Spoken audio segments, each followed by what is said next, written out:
Mark. Can you talk a bit about what you consider to be free behavior? Sure.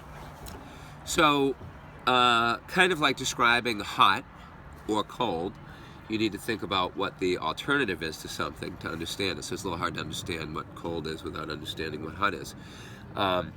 So first let's talk about what the alternative to free behavior is. Generally speaking, when people have a behavior problem and they seek out a trainer, whether using reward or some level of force, typically what the trainer does is try to teach the person how to control that dog. As an example, how to tell it to sit when people are coming in to greet it so that it doesn't jump on them. Well, sit is like putting the dog in a mini prison, and in the sit, the dog is not actually greeting anyone. Dogs never walk up to anyone or anything naturally and sit in order to greet it. So generally what happens is there's a certain relatively small list of things that we don't want a dog to do in its environment. And then generally everything else the dog does is okay.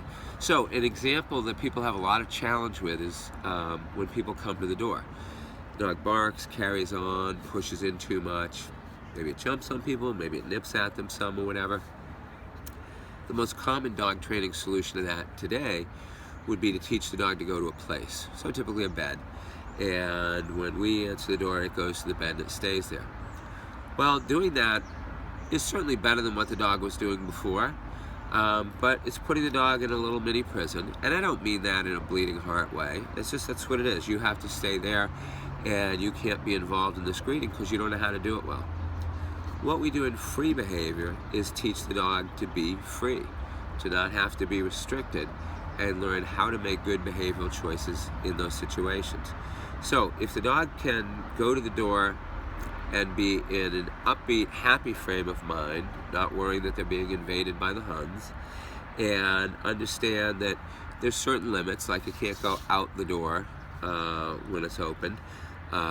It can't jump on the people, maybe if it's a dog that likes to mouth and grab the clothes, it can't do that.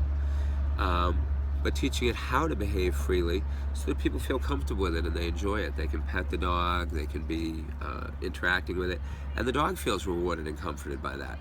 So free behavior, quite simply, is what does the dog do when he's not restricted and nobody's telling him what to do.